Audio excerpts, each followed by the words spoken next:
Hello everyone, let me welcome you all for this No Tobacco Day which is being campaigned on 31st of May, and in this regard let us make the people aware about the tobacco consumption and its health hazards and the benefits of quitting, and regarding the other health issues that are being caused by tobacco consumption and smoking.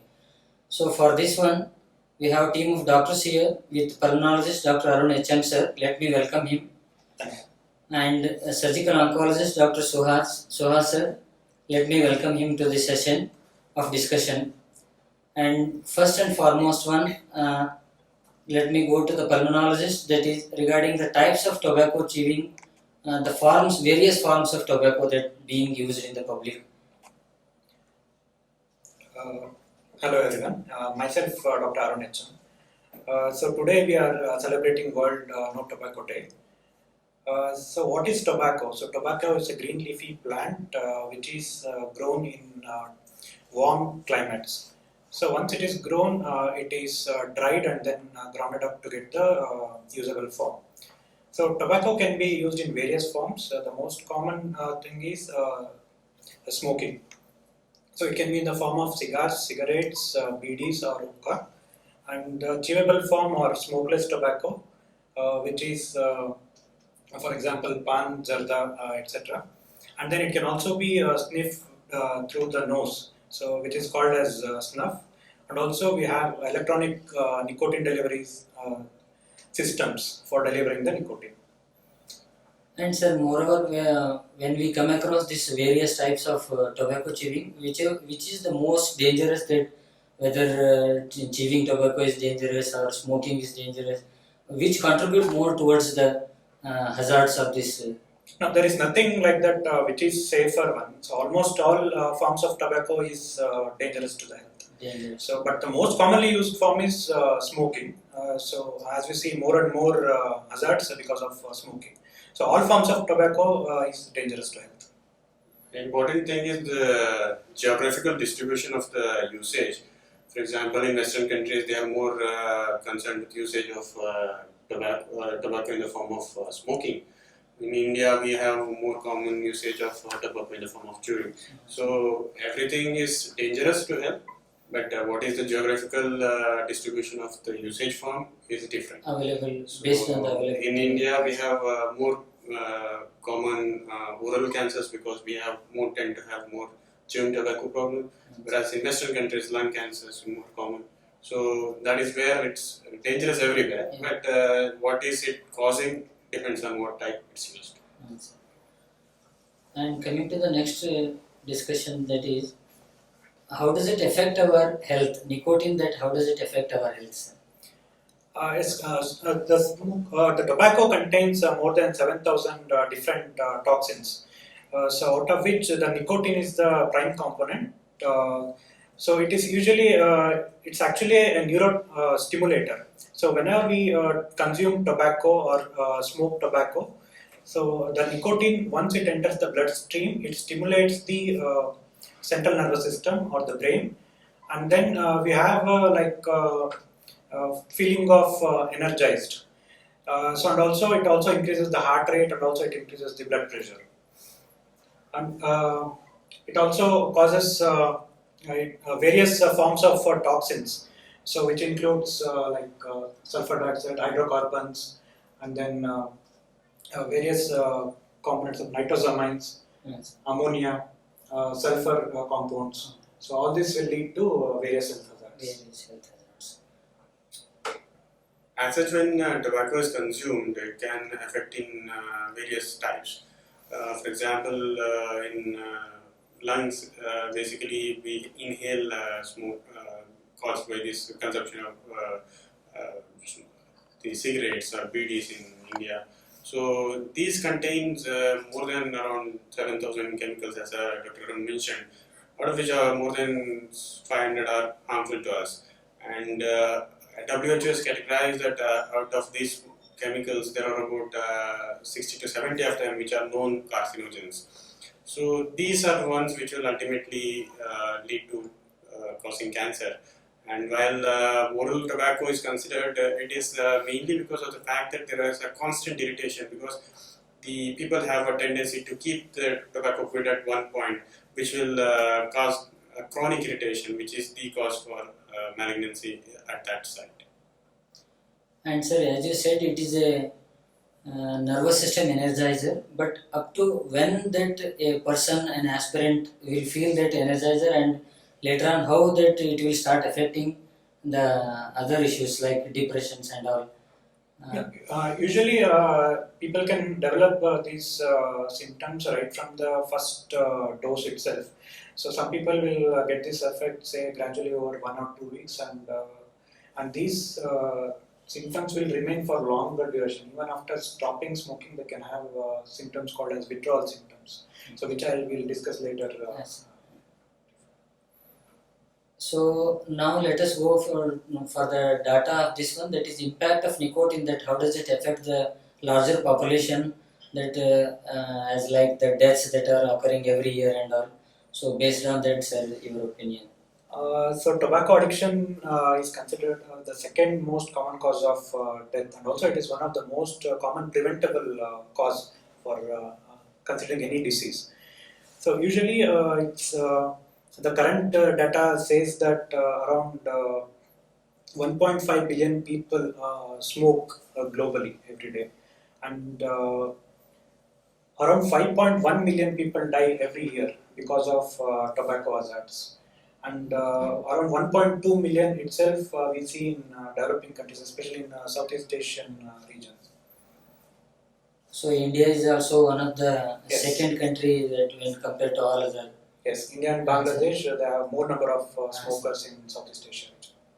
In fact, Indian subcontinent is considered the capital of oral malignancies, because it's very quite common, and in Western countries we don't have this habit of tobacco chewing in the form of quid or anything like that. But Southeast Asian countries, along with some of the African countries, they are the capital of oral malignancies. We tend to get large number of patients each year, year by year. Despite the regulations, we still get lot of cases with oral malignancies in Indian subcontinent. And these also adds up to the economical burden. As we see, it's hazard is most common in developing countries. So most of them are from poor families who spend their income on tobacco, and that will add up to the burden. And also, because of various health hazards caused by tobacco, so the cost of the medical care will also go up. And also, because of tobacco addiction and various health hazards, there is what is called as sickness absenteeism. So they'll be away from their jobs, and that again will add up to the financial burden. So sir, next coming to the point that some of the patient, when they approach the OPD, and they will be saying that they do not have habit of smoking, and despite of that they will be having some of the complaints of like COPD or some tuberculosis or weight loss or reduced appetite. Some of these will be found in some of the patient. So let us know about the types of smoking, that how does it affects the patients. Smoking we usually categorize into active smoking and then passive smoking. So active smoking is the direct smoking, the smoker himself, like who smokes the tobacco directly. And passive smoking, again, it can be classified into second-hand smoking and third-hand smoking. So second-hand smoking are those like who will be with the smokers. So even though they don't smoke, they will be inhaling the smoke let out by the smokers. So and then coming to the third-hand smoke. So the smokers, when they let out the smoke, so the dust particles or the soot particles will get deposited onto the clothes, fabrics, and then hairs and the hair. So whenever the person is exposed to those particles, even they are exposed to the ill effects of the tobacco. So is there any categorizations regarding this active smoking, passive smoking, and this one in causing the diseases? It's almost same. Like active smokers are at high risk. Even passive smokers, they have a little less risk, but even they can have they can get all diseases which are caused by active smokers because of tobacco.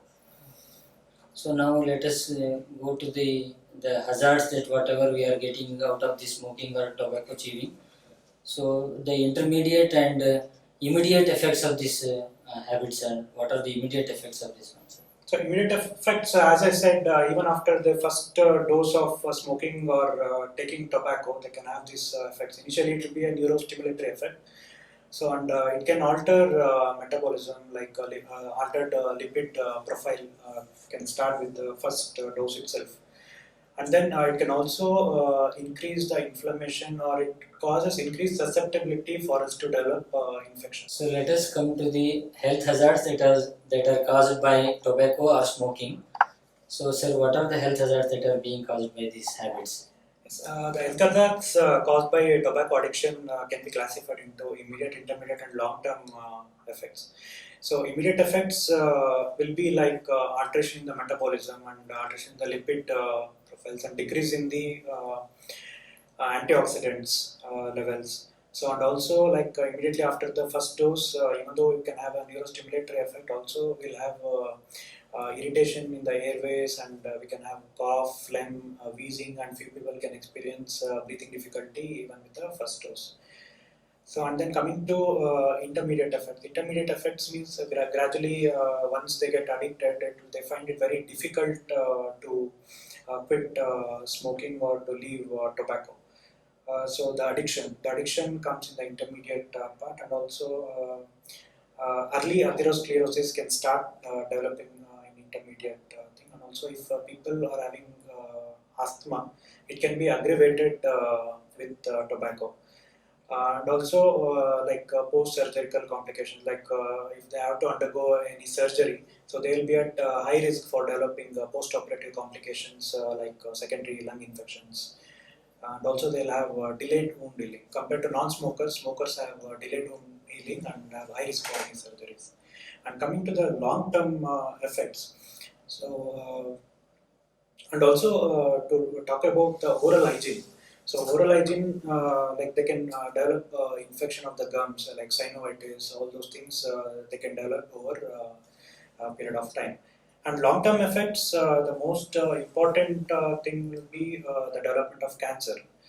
So which will be explained discussed by Dr. Suhas. In cases of malignancies or cancers, it's a common term.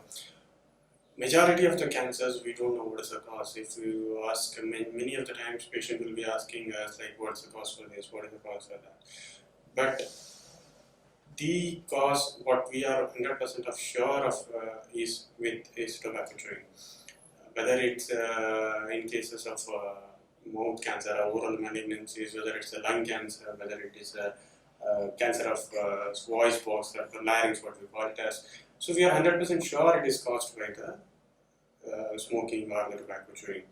In fact, more than 90% of the patients with lung cancer are active smokers, active or relapsed smokers, and only about 5 to 10% of them are the ones which are never smoked in life.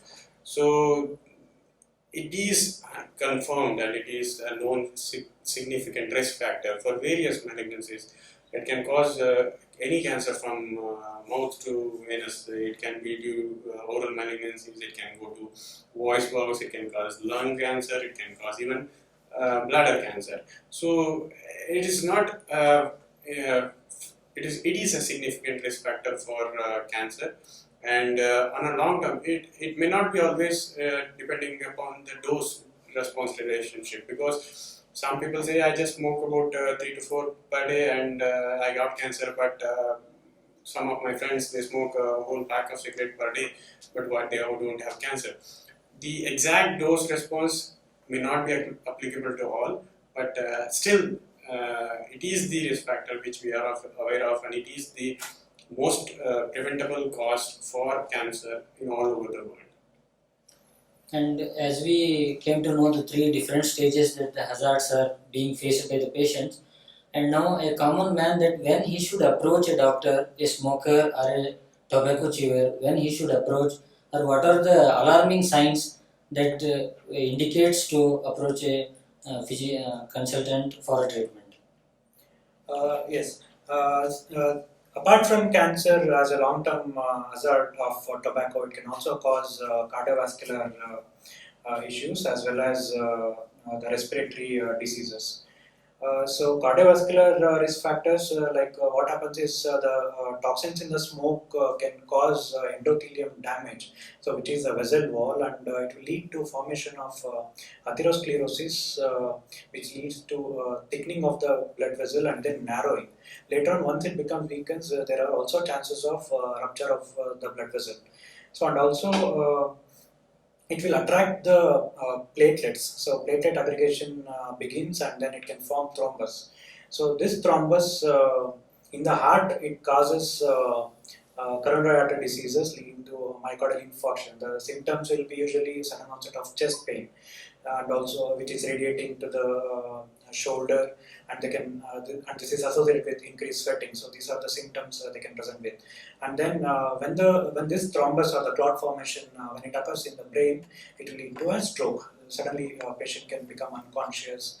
And then in peripheries, say in the hands and the legs, when the blood vessels become occluded, they can have severe excruciating pain in the limbs. Which we call it as peripheral vascular disease.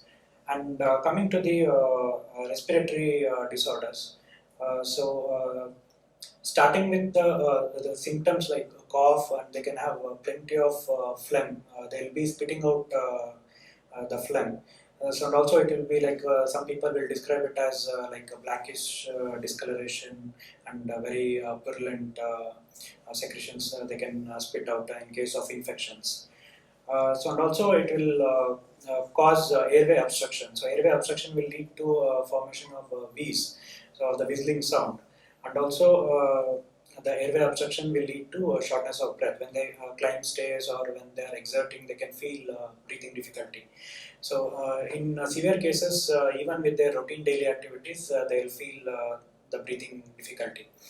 So and also that disease caused by tobacco or the smoking, we call it as a chronic obstructive lung disease or pulmonary disease. So which is almost irreversible, and they have to be on treatment for lifelong. So and also recent studies have also shown that it also increases risk of tuberculosis. Compared to smokers and non-smokers, smokers tend to have higher incidence of tuberculosis. And almost they have smokers have 4 to 5 times high risk of sudden cardiac deaths compared to non-smokers. So as we came to know the signs and symptoms of this one, and now let us go for the screening test that what generally they should undergo to detect cancer in these patients with chewable tobacco or smoking patients. Unluckily, to detect a cancer in smokers, there are no specific tests which we can subject a patient for in majority of the cases. For example, for carcinoma breast, we have something called as mammogram. For SCA cervix, we have something called as pap smear. But in cases of smokers, the most common cause, which is the lung cancer, there are no screening tests which has been approved by the World Organizations, because the minimum test what we can offer them is a CT scan, which becomes too much costly. And even with that CT scan, there is a significant risk of radiation exposure, then missing out on small things, unnecessary procedures. So there is no special test or the simpler test which is probably easy to offer to the patients. So majority of the patients here with CL lung, they come in a later stage, because we don't have any screening test, and by the time the patient becomes symptomatic, it will be already an advanced stage, because usual symptom will be something like hemoptysis, weight loss, or breathlessness, which are all signs and symptoms of an advanced disease. So only 30 to 40% of them come to us in an operable or a curable stage, because of which. Luckily, with oral cancer, it's a slightly better picture, because what happens with oral cancer is the patient will have a non-healing ulcer, or some white patch, which is easily identifiable and can be cured in an early stage. So other cancers, like as I told you already, it can cause even CA bladder, it can cause CA pancreas, it can cause leukemias, whatnot. But all of them will not have any specific symptom which the patient can present with. It will be specific to the organ rather, because CA bladder patient will have hematuria, and AML patient can present with leukemia patients present differently. So not a single test can detect everything and anything. So it's on symptom wise basis. And if a person asks me like, what is the test? I'm a smoker for around 10 years, 20 years. I want to be screened for cancer. There is no single test which we can offer it to him. So to tell that, yeah, you please undergo this thing, and then you are sure of not having a cancer. So it is on symptom basis and symptoms and signs basis to evaluate each patient, and then offer regarding based on his symptoms. That is the main problem, because we cannot detect as cancer early, or we cannot have a screening test. Some countries do have a screening, like in China, they have a screening test. They have something called low dose CT. They have evaluated for that because of the very high incidence of malignancies there. But in India, it's not economically viable, because the government cannot support such a huge program, which has its financial implications. So it's only on symptom basis currently, until we find a test which can detect the stages, early stage tumor. Okay, sir, thank you. And now let us see that in the maternity as it is in the female patients and in infancy and during the maternity, how does it affect the smoking and chewing? Yes, smoking is an addictive habit in almost all age groups. Even these days, and because of the Western impact, even females are more into smoking these days. Though in developing countries, tobacco chewing is there from a long time. So, what are the ill effects on maternity? So, one thing is to start with, usually they can have infertility. So, both male and females they can have infertility because of smoking, and once they conceive during pregnancy, they can have various complications like pregnancy-induced hypertension. So, and infant development might be a problem. So there will be developmental anomalies, and they can have intrauterine growth retardation or low birth weight, and they can have spontaneous abortion, and miscarriages can occur during pregnancy in those who are having habit of smoking. When many of the patients approach the doctors saying that they want to quit the smoking, and in this regard, sir, your opinion? Yes, many people will make up their mind knowing all these health hazards. They feel that okay, I should quit smoking. So and also they're very apprehensive that if I quit smoking suddenly, what are the effects? So we call those as withdrawal symptoms. Like usually it will be like craving and restlessness and irritability and confusion and lack of concentration, disturbed sleep. All these symptoms usually they have for some time. Like especially in case of heavy smokers, when they quit smoking, suddenly they can have all these effects. Like how do we approach? Like one thing is motivation and then intervention. What we ask is like first question will be like, are they really made up their mind to quit smoking? Yes. So first thing will be to do a counseling. So whether it with any physician or with a medical psychologist or with a psychiatrist. So usually we do a counseling and consider what are their fears for quitting smoking, and at what stage they are, and how long they have been addicted for tobacco. Smoking. Yes. So these things we consider, and based on that we'll take a call. So we'll first explain them, like in the course of quitting smoking or tobacco de-addiction, like we explain them, like what are the problems they may face during quitting, and also what are the benefits of quitting smoking.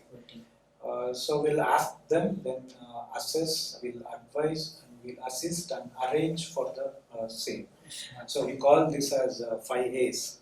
So and also like for quitting smoking, what are the risks involved, and then what are the roadblocks and the relevance of quitting smoking, and then the rewards they might get in terms of whether it may be with related to health or other issues within the family. It can be like financial improvement. Yep.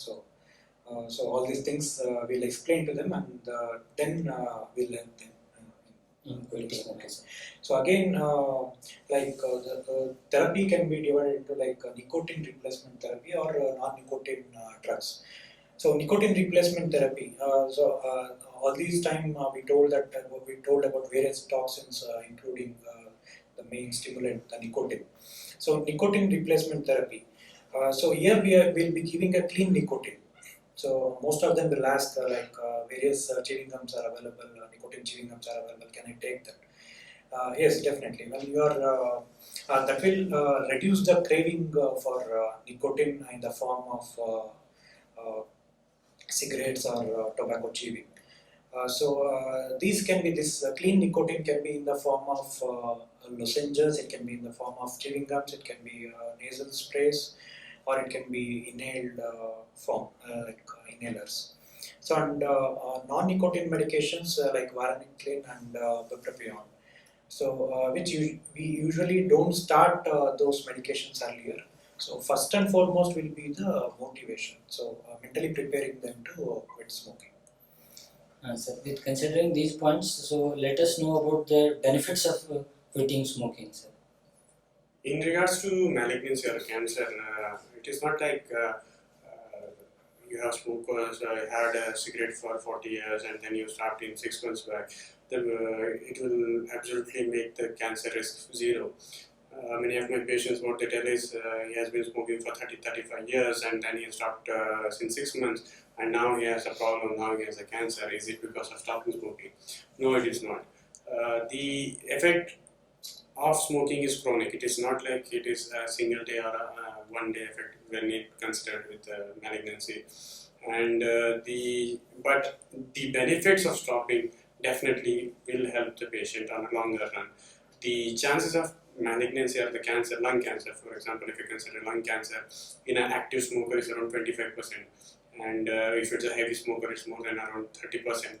But when he has reformed and when he has stopped, it can drop down to at least 10% to 15%. So, in a long-term smoker, in a chronic smoker, the risk will not fall to zero, never. Even in a non-smoker, it will be around somewhere around 1 to 2%. But the advantages that long-term health, along with the decreased chances of risk of cancer, the normal well-being will also improve. And any smoker, any tobacco chewer who has had tobacco or who has had smoking for longer duration should have a regular health checkup. Despite him stopping tobacco, it does not guarantee him 100% risk-free life. The effects of the smoking or tobacco will be there for a long time, and hence all these persons who have smoked on a longer time needs a regular screening or regular evaluation to be sure that they don't have any problems in the future. So usually for airway diseases, we do pulmonary function test, the spirometry or the lung function test, where they have to blow into a device. So based on that, I advise all smokers to undergo this test at least once in 6 months or annually. Okay. So once they quit smoking, like usually their lung functions may come to normal over a period of time. So coming to cardiovascular risk factors and various peripheral vascular diseases, usually compared to smokers and non-smokers, at the over 5 to 15 years, their risk will be same as that of a non-smoker. So this would be encouraging, and I would advise so that the people who smoke will quit tobacco. So with carrying all these discussions with our doctors, now it is part to conclude.